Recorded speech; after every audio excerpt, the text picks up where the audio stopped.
Firman Tuhan berkata di dalam 2 Titus ayat 9 bahwa hamba-hamba hendaklah taat kepada tuannya dalam segala hal dan berkenan kepada mereka. Jangan membantah.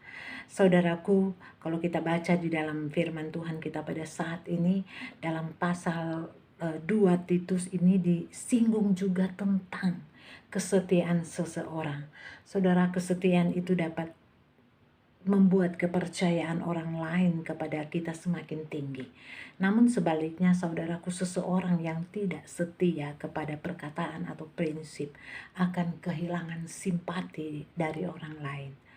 Saudaraku, ketahuilah bahwa sebenarnya kesetiaan itu sangat mahal harganya. Tentunya kita bertanya mengapa kesetiaannya itu mahal harganya. Karena saudaraku, saat ini agak sulit pada saat ini mencari orang-orang yang setia kepada kepada ucapan atau kepada yang namanya prinsip. Saudaraku, kalau kita menemukan banyak orang saat ini yang memiliki hatinya baik, hatinya benar-benar baik. Tetapi saudaraku, apakah kita juga mendapatkan orang-orang yang setia saat ini? Saat ini jarang sekali kita mendengar, atau jarang sekali kita hanya berbuat baik, tapi kesetiaannya banyak hal yang kalau kita lihat susah didapatkan, saudaraku. Kita baca bandingkan di dalam Amsal 20 ayat 6 berkata bahwa ada banyak orang yang putus asa, bahkan berbalik meninggalkan Tuhan karena tidak percaya kepada Tuhan. Saat-saat ini saudaraku, dalam masa COVID ini, terkadang banyak orang yang banyak menyerah, banyak yang putus asa, banyak yang berhenti karena tidak berhenti dalam arti apa yang sedang mereka kerjakan, apa yang Tuhan adakan dalam kehidupan mereka. Misalnya itu dalam proses kita. Terkadang dalam proses dalam kehidupan kita saat ini, disitulah iman kita diuji, kesetiaan kita diuji. Karena saat-saat ini kita melihat kondisi COVID-19 ini, ada yang tidak mempunyai pekerjaan dan sebagainya. Jadi Tuhan, kita di sini diuji kesetiaan kita. Terkadang dengan adanya masalah dan proses, kita tidak setia, kita menyalahkan Tuhan, kita meninggalkan Tuhan dari sebenarnya. Ini adalah ujian kita agar pundak rohani kita semakin kuat. Saudaraku, ingat bahwa selama masih ada ujian, selama kita masih ada ujian, firman Tuhan kita berkata bahwa kita harus tetap setia. Sebab kita tidak pernah tahu kapan kita menuai hasilnya.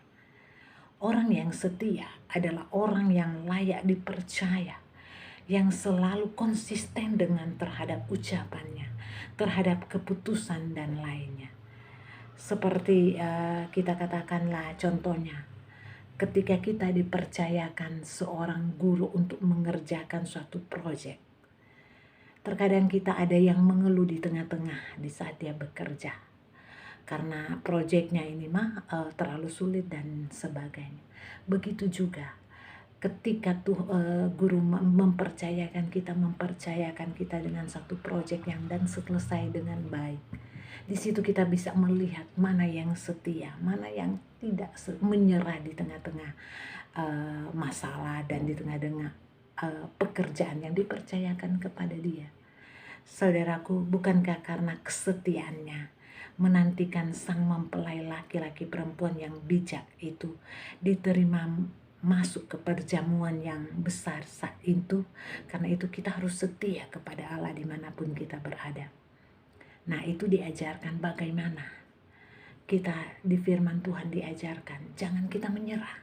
Jangan di tengah proyek kita berhenti.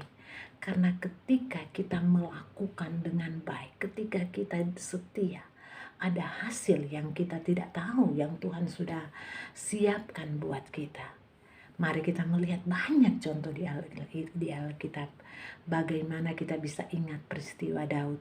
Meski dia diburu dan dikejar-kejar oleh Saul, hendak dibunuh, tapi firman Tuhan dikatakan di sini Daud tidak menaruh dendam dan sakit hati kepada Saul karena ia selalu ingat untuk kesetiaan Tuhan, untuk setia kepada Tuhan, tidak boleh membalas.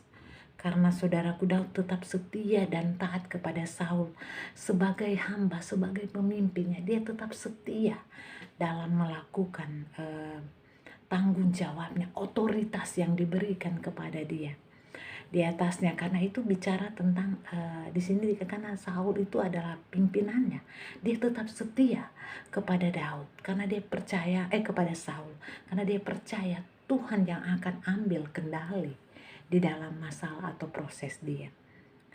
Karena saudaraku di firman Tuhan dikatakan bahwa saat itu adalah Saul itu sebagai raja, dia harus setia, dia harus hormati. Begitu juga mungkin ada kakak rohani kita, ada orang tua kita, ada bos kita, kita harus hormati karena kita diuji dengan setiap apa yang sudah kita, apa yang akan kita hadapi di saat kita bekerja, di dalam pelayanan dan dalam keluarga dan sebagainya. Saudaraku, di sini dikatakan bahwa dijauhkan Tuhanlah kiranya daripadaku untuk melakukan hal yang demikian kepada Tuanku, kepada orang yang diurapi Tuhan, yaitu menjamah dia, sebab dialah orang yang diurapi Tuhan. Itulah doa dan komitmen Daud untuk tidak dendam walau ada kesempatan untuk membalas kepada Saul.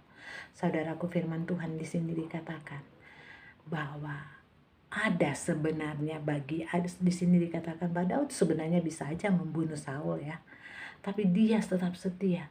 Dia berkata bahwa orang ini adalah orang yang diurapi Tuhan, karena dia tidak mau sembarangan membunuh orang yang diurapi Tuhan, walaupun karena itu Tuhan katakan bahwa di firman Tuhan dikatakan bahwa Daud komitmen untuk tidak mau membalas, tidak mau dendam kepada Saul.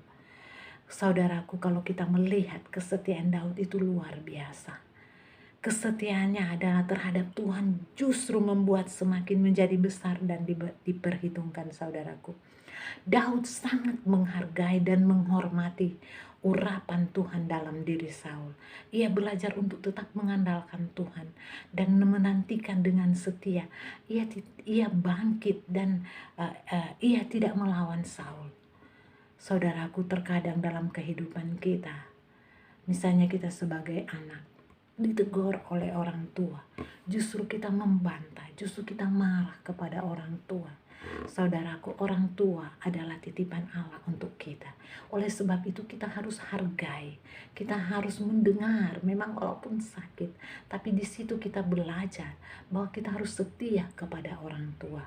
Ketika kita setia, kita mendengar, kita jangan membantah apa perintah orang tua, maka ada hal-hal yang luar biasa yang tentunya Tuhan sudah sediakan bagi kita. Mungkin orang tua juga sudah sediakan kepada kita. Oleh sebab itu, biarlah kita tetap setia.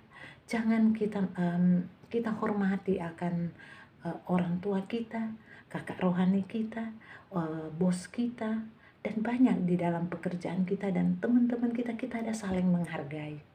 Karena saudaraku, firman Tuhan dikatakan bahwa orang-orang percaya harus memiliki jati diri yang jelas, harus memiliki karakter, dan harus tetap setia. Karena saudaraku, kesetiaan itu mutlak dan tidak bisa ditawar-tawar lagi. Ingat saudaraku bahwa kesetiaan kita kepada Tuhan akan memberikan hasil yang memuaskan bagi kita oleh Tuhan. Saudaraku, di kehidupan kita sehari-hari banyak hal yang terjadi. Terkadang kita tidak setia hanya karena kita diperhadapkan dengan proses. Kita berkata mungkin di dalam pekerjaan kita, kok bos ini terlalu banyak hal yang tidak kita senangi dalam bos ini atau dalam orang tua kita. Tapi firman jelas dikatakan bahwa hendaklah kita setia, karena lewat mereka kita banyak hal yang kita akan ambil. Banyak hal yang kita bisa pelajari dari setiap proses yang kita hadapi, saudaraku. Oleh sebab itu, saat-saat ini mungkin dalam masalah saudara, mungkin dalam masalah pekerjaan, dalam masalah keuangan, atau dalam masalah keluarga, firman Tuhan kita mengingatkan saat ini untuk tetap setia, tetap andalkan Tuhan dalam setiap masalah saudara. Karena Tuhan akan bekerja ketika kita mengandalkan Tuhan. Jangan kita mengandalkan hati kita, jangan mengandalkan kekuatan kita. Karena setiap selaku orang yang percaya, kita mempunyai Allah yang selalu setia di dalam kehidupan kita. Jadi apapun keadaan saudara dan saya, tetaplah setia. Karena Tuhan mendengar, Tuhan melihat orang-orang yang setia seperti Daud. Dia akan memberikan janji-janji yang luar biasa kalaupun kita setia kepada Tuhan. Haleluya, Tuhan memberkati. Amin.